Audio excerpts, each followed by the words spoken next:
My mama's house. Welcome to podcast. Alrighty, so the number one question I get asked is how to choose a daycare. My name's Sarah and I own I own 2 childcare centres. I have 2 kids, and one of the number one questions I get asked when people ask me what I do for work, or you're chatting at a date at at a birthday party, and I say I own 2 childcare centres, is how do you choose a daycare? How do you know if your daycare is good? How do you get into a good daycare? Those sorts of things. So that's actually one of the reasons why I started the podcast, was because I get asked a lot of questions about things like that. So it just obviously naturally makes sense for me to do the second episode on that. So how to choose a daycare. Obviously, the number one thing is to do your research or to do a tour. But so the first thing about choosing a daycare is obviously talking to your friends and getting recommendations, looking online at the ratings and things like that. Looking at their social media, of course, as well, gives you a good sense of the kinds of things that the educators do and how things feel. I have seen some things online about tours that I'm going to get into now, about the difference between booking a tour and not booking a tour. So the thing, I think some people think it's better to show up and surprise them and see what it's really like when they can't prepare for you. And then people on the other hand are like, no, you should book because it's rude, or I don't want, strangers walking through my child's class at any old time. You should have to book. So I believe that you can show up and be spontaneous with your tours, and there is nothing wrong with that. I think that if you want to do both, that is also great. But most of the time, whether or not you book or whether or not you're spontaneous, you will probably get a good feel on the tour, whether or not it feels right for you. And, all of these tips are things to think about. But at the end of the day, of course, the number one thing is, you go by your gut and you go by how you feel in the space. And, how you feel is going to be a pretty good indicator of how your child feels. And so, it's as much, or it may be even more so, about you being confident and you feeling comfortable as them being confident and them being comfortable. So the first thing is the tour. You can call to book a tour, or you can do it. Some centres let you do that online. If the centre only does a tour at a particular time and it's a group tour, I probably would hesitate to do that. I would try and get something where you can be one-on-one, and you want to be one-on-one with either the director or the owner. You can get a tour with a room lead, sure, but you really want to have a tour with somebody in the management team that is making decisions about the centre, and you want to get a feel for, the management of the centre and how it's run, because obviously that is going to affect a lot of things. So the number one thing is the tour, of course, we know that, and recommendations. Then when you're on your tour, and the things to look out for is you want to talk about room numbers, and you want to think about the size of the centre overall. Some people like a really big, busy centre,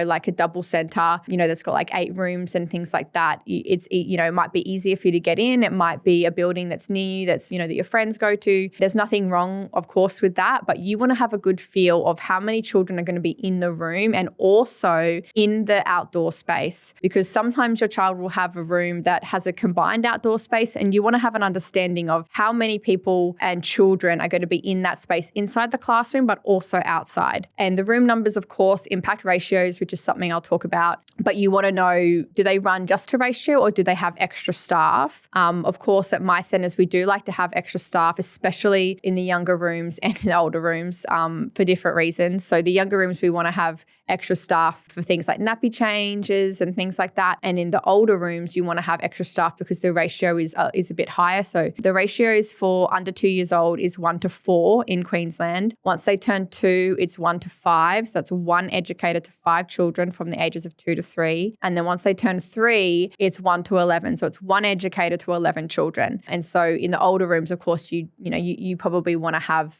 an extra staff member, a spare staff member above ratio if possible. So you want to have an understanding of how many children are going to be in the room, how busy it's going to feel for your child, and the outdoor space. And you want to understand, is the outdoor space a combined outdoor space or is it just for your child? So they're the things that I would think about the room numbers. And then you want to think about centre size. So is it a big centre? Is it a small centre? And you want to think what is going to suit you, what's going to make you feel more comfortable, and what is it that your family is looking for? Have you got friends at that centre? Things like that. The size of the centre does make a difference, I suppose, as well to the way it operates, because there might be more people in the management team if it's a bigger centre, and there might be things about that are great, but it also might mean that, you can't always catch the director, for example. So if it's a bigger centre, I'd be asking questions like, so who on a daily basis am I going to see here at reception? Or apart from the educators in my room, who am I going to be interacting with when I come in and I come out? Is it going to be is there going to be somebody on reception? Is it a relationships manager? Those sorts of things, because some of those bigger centres, like I said, that there are multiple people in the management team on a day-to-day basis. And so, you might do your tour with the director, but it might not be the person that you're interacting with all the time.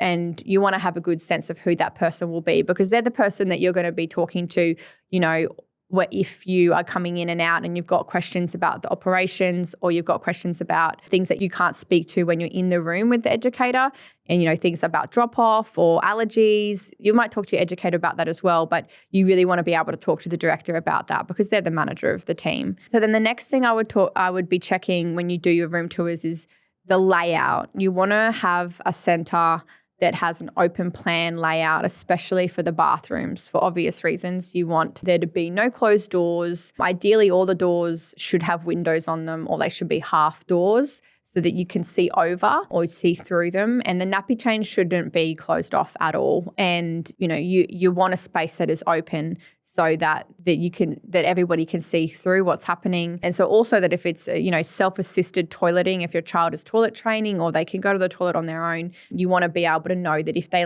quickly sneak in to do a wee or something like that, they're going to be seen by an educator, and they're not going to be in there on their own and then have an accident or struggling with flushing the toilet or something like that. You want to know that they're going to be able to see those things, and they're going to go in to assist your child to make sure that they're supporting them with those really important transitions. Another question I think that people should ask, or you should inquire about when you're on your tour, is about the relief staff and how, what is going to happen in your child's room when there's breaks, and what is going to happen in your child's room when educators take leave or if they get sick. We all know work-life balance is really important, and educators, should be able to take time off throughout the year when it suits them. It's not like school where, teachers get school holidays, and so that's when they take their holidays. Educators, they should be able to take their holidays when it suits them, and you want to know who is going to cover that. Ideally, it's somebody already in the team. A question I would ask is, does your centre employ casual educators? For obvious reasons, you want someone that's there permanently, that's there regularly, that is going to be familiar to the team, familiar to your child, and understand how things at that centre work. So for me, we don't have any relief staff at our centre. We have, 2 to 3 staff every day that are, additional out of ratio, on top of ratio, depending on which way you want to look at it, so that they can cover relief for their teammates. And this means that the people that are covering the breaks, the people that are covering, programming, holidays, sick leave, it's people that we already know. It's people the children know, people you probably know, familiar faces. And, we all know how important consistency is for children and how important the relationship is. So we want to make sure that the people that are going to be at your centre are the people that are there all the time. This also goes to the question about turnover, of course. That is, of course, one of the questions you can ask, and you'll get a feel for that anyway when you're looking through the centre about, how happy the staff look. Turnover is a hard one because, of course, you want a centre where people have been there a long time, but, you also want a centre where if people are not the right fit, they don't just hang around. So, you want to ask the director how long they've been there. You want to probably, look, if you can, talk to the leads of the room and, get a feel for how long they've been there. But the most important thing when it comes to, turnover and looking at staff is, do they look happy? Are they engaging with the children? Do they say hello to you when you walk in? I saw something online that said, a red flag of centres when you're doing a tour is if all the educators that are, interacting or playing with children turn around and say hello, because they should be focusing on the children. I actually disagree with that. I think that, as adults, it's really easy for you to do like a really quick hello or acknowledgement that someone has come into your space without, taking away from the interaction you're having with the children. I mean, obviously, if you're reading a book, you're not going to close the book and put the book down, but you can, read a book and be like, hi, and like give a smile and nod, and that acknowledges that they've seen you, and it gives you a moment of like reading their body language. I don't think it's a red flag if the educators say hello. If they're interacting with children, I mean, what you want when you walk into a centre is that everybody says hello to you, and that you get to look people in the eye and get that first impression of all the educators. On that note, you do want to make sure that you are touring the entire centre and that it's not limited to just one room. Sometimes this can be surprising to families because they might only have a child, you might only have one child and it might be in a younger room. And so, you're not worried about what the preschool room, looks like because that's, feels like that's ages away for you, but you do want to tour the entire space so that you can get a feel for consistency, right? You want a consistent feel across the whole centre of it feeling like a happy, nurturing, safe place for children to play and thrive and learn. And you want to feel that in all the rooms, and you want to see that the behaviours and the interactions between the children and the educators and the way that everybody is moving through the space is happy in every room. It also means that you get to, tour and see where the ins and outs of the centre are, and you want to have a feel for the layout, of course. And, if you're touring with your child, it also means that they get to see different things on the tour, which I think can help depending on how long the tour goes for, and that you can ask your questions. Another question I often get asked is, should I take my child on the tour or should I go on my own? And I think this is really a personal preference. It depends. Yeah, it depends really what you prefer, how many questions you've got. Wow, if you think your child's going to have going to be able to have a good attention span. Because at the end of the day, if you like the centre, you will be able to go back and do a plain stay anyway. So, the first thing is, do you feel comfortable? Are you happy with it? Is it the right feel and fit for you? And then the second thing is taking your child in for a plain stay and seeing how they feel in the environment. And so I think it's really a personal preference whether or not you take them.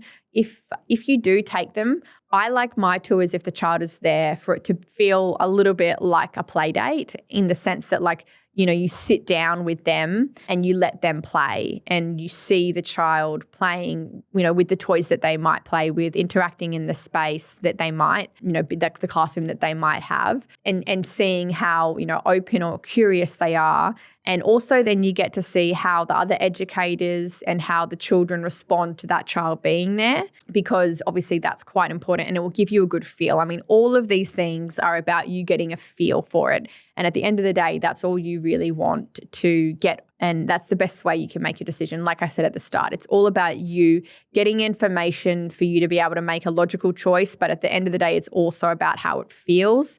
And does it feel right for you? The other things to think about, obviously the meals and the inclusions and things like that. My centres, we provide food, we provide nappies, wipes, sun cream.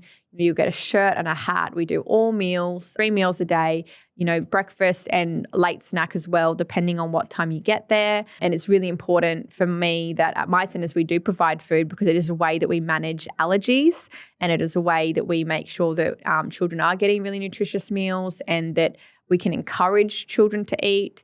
So if you have a fussy eater and they provide food, I wouldn't be worried about that. I actually would probably see that as a plus, as contradictory as that might feel, because my son was a really fussy eater and he's so good now, and that is hands down because of Kindy. Shout out to Miss Debbie who makes the food at Eleanor. She does an amazing job, and the food, it encourages them to eat if everybody is eating the same thing. And it's also, of course, the safest way for us to deliver meal times, because like I said, for things like allergies, we know what's coming in and out. So if you have an allergy, I probably would be looking for a centre that does provide meals for that reason, because then you don't need to worry about if something comes in a kid's lunchbox that has what my child is allergic to. You don't need to worry about that, because it's really on us to be managing all the food in and out. You also want to think about things, inclusions like if they've got like dancing or music or,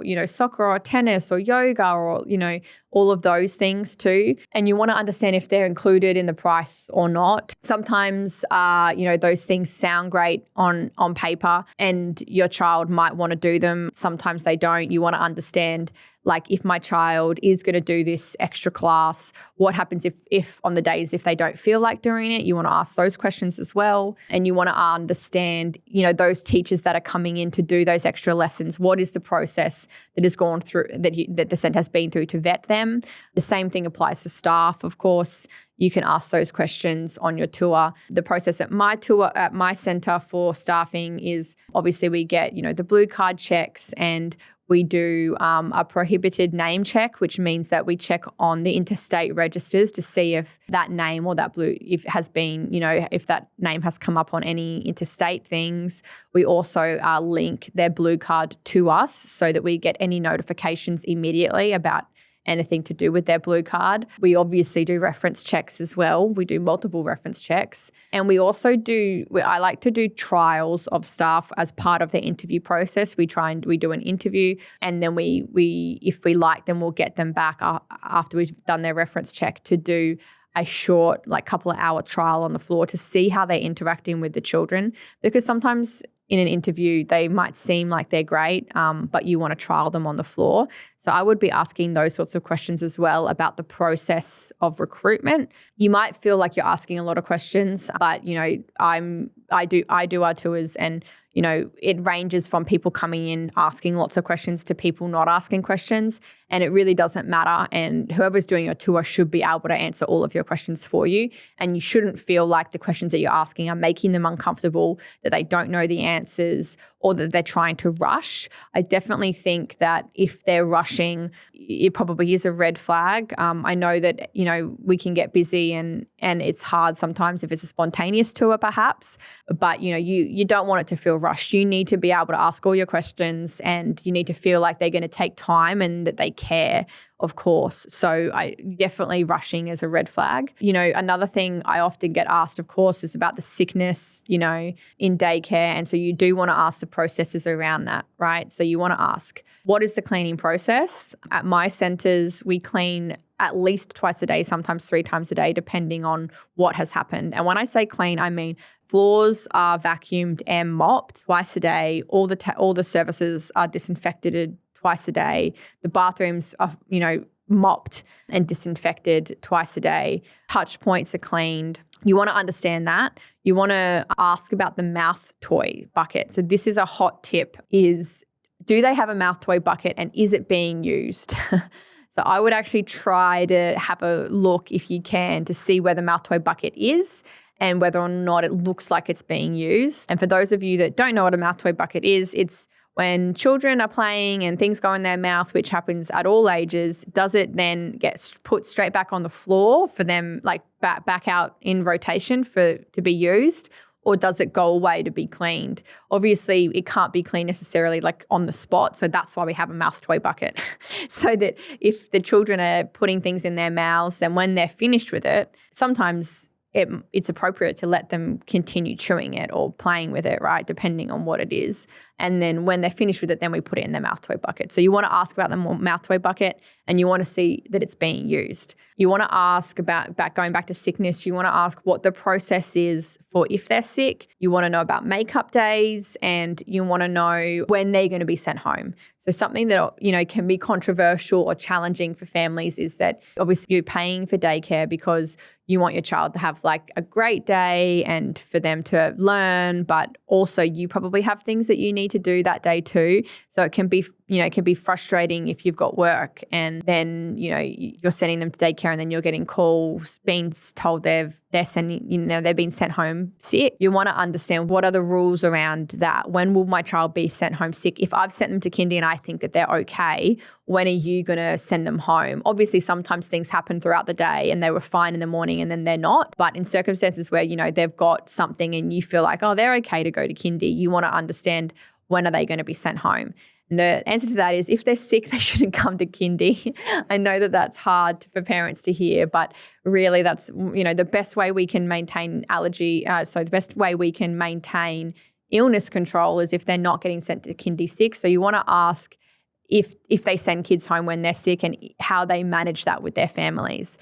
For example, is there like a nose wipe rule? At my centers, we have a 3 wipe rule. So if it's coloured and if their nose is running and it's coloured, and we have to wipe it more than 3 times within an hour, then they're sent home from kindy. And that's because, in winter and stuff, kids get runny noses, and sometimes it doesn't mean they're sick. It's just, it's just the nature of things. But if it's coloured, the advice is that there is an infection. And if it's, a little bit sometimes, like, when they've just woken up, I mean, that's different. But if it's running a lot, then they should be sent home. And, on that point, obviously, when you're doing your tour, you want to look around and see, do these kids look well or do they look sick? And if there's 6 kids there, you probably, that's probably a red flag, right? Like, why are they there? They should have been sent home. As hard as I know that is for families to hear sometimes, we have to think about the whole group, and that's how we maintain, infection control. So you want to think about the cleaning. You also want to ask about when they move from room to room, and if your child, if they do that because when they turn a certain age, that's when they move, or do they move at certain times of the year? All centers do things differently, and this comes down to you asking the questions and what feels right for you. I mean, I've worked at centers that have done both, that have moved children up in the middle of the year as an intake, and I've worked at centers that only do it at the end of the year, so a new fresh year, new class, and then I've worked at centers that do it, based on birthdays and things like that. At my centers, we move children up holistic, like when it suits the child, when it's going to make sense for them.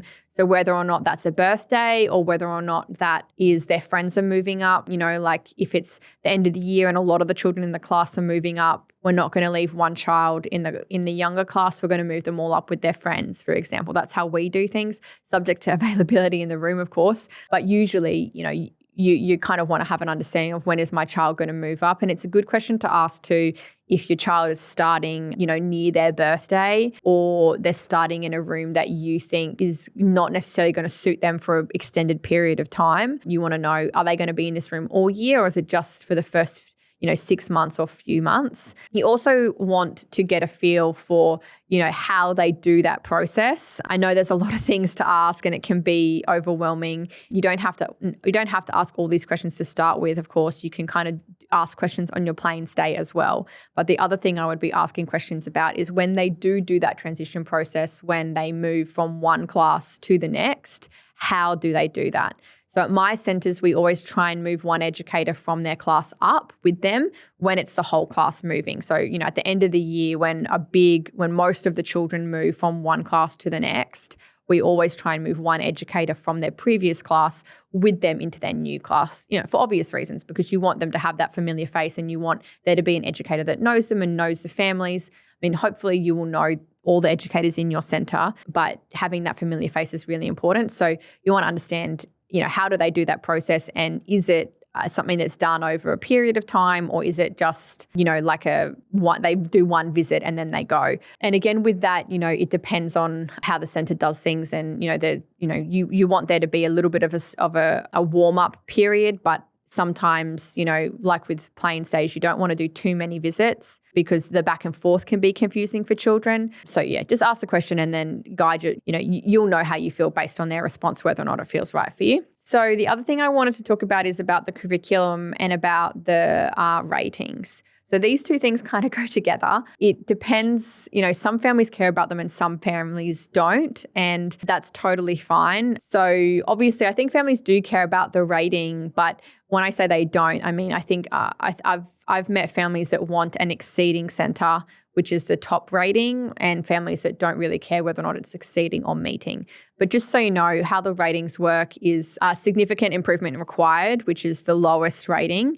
And then there is working towards, which is the next rating. And then there's meeting, which is like meeting the standard.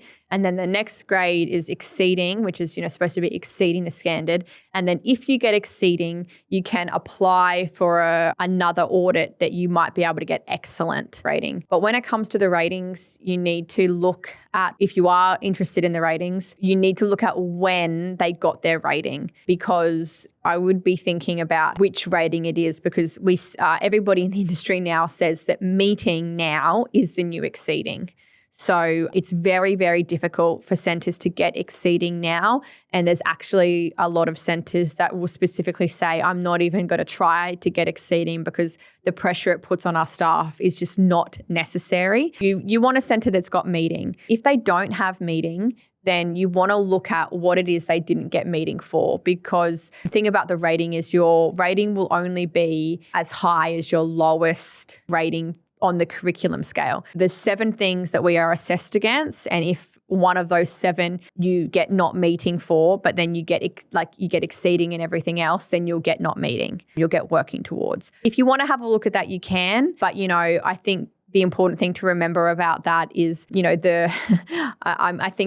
I think I would love to do an episode on this as well. The whole assessment and rating process can be very particular to the person that you get on the day. And it puts a lot of pressure on the staff to have someone come in with a clipboard and watch them. You do want them to get meeting, don't get me wrong. It's a really important process. But, if you go into the centre and it feels great, that I would care way more about that than I would care about whether or not they got exceeding or they got meeting. So on that point about the ratings, it is related to the curriculum. And some people care about the curriculum. The curriculum should be displayed for you to view, and you should be able to see on that curriculum what are the things that they are doing in their classrooms, and you want it to be based on what the children are doing, they're interested in.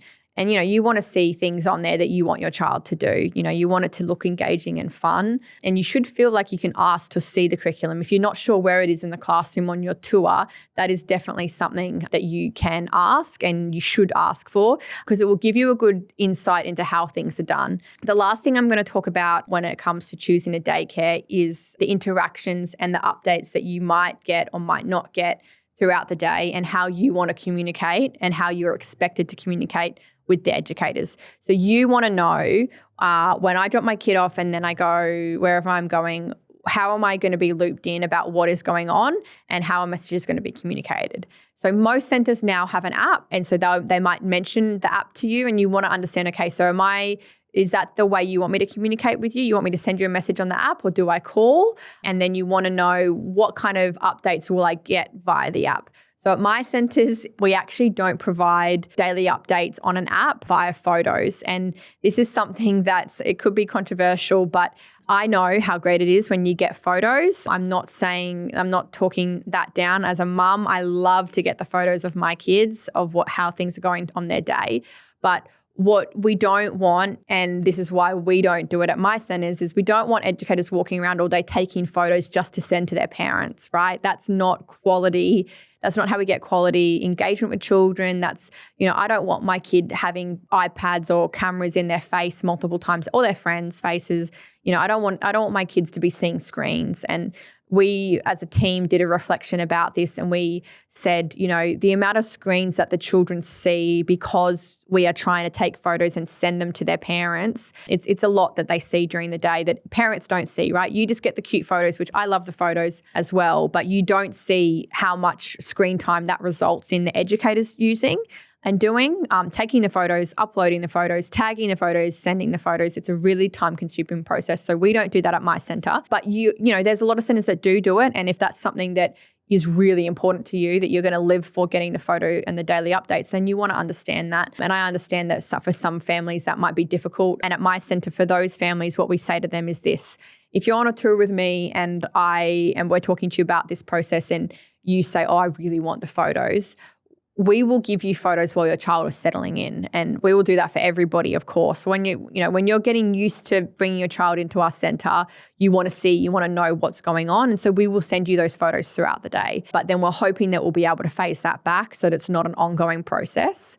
But you will get updates about what they do every day. It just won't be on an app via photos. You'll be able to get an update when you come into the centre. There'll be a very small portion of photos displayed. That's how it works at my centre.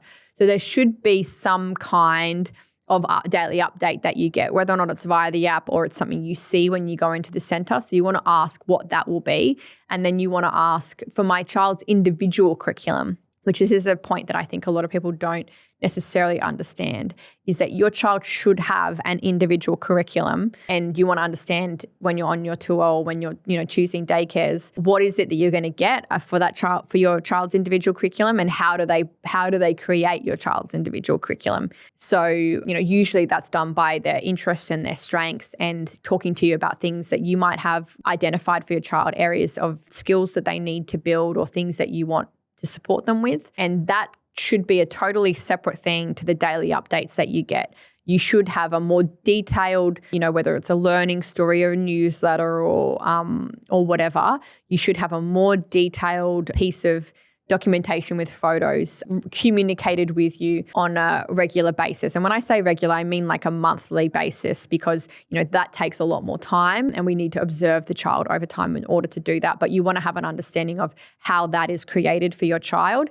And the way they answer those questions will also tell you how good the centre is and whether or not it feels right for you. So yeah, I think that's pretty much everything. I'm sorry that is quite rushed. Actually, it wasn't rushed. It was like half an hour. So I feel like that's like if you want to do a tour, it probably needs to take like at least half an hour to an hour is what you want to see on your tour, because you need to have a feel. So they're all the things that we try to cover. And so, yeah, that's how long it takes. So I hope you have found this helpful. If you've got questions about things that you've seen or you want to understand, I would love to hear them. So, pop your questions below or DM me and I can answer them in another episode. But otherwise, thanks so much for listening. Bye.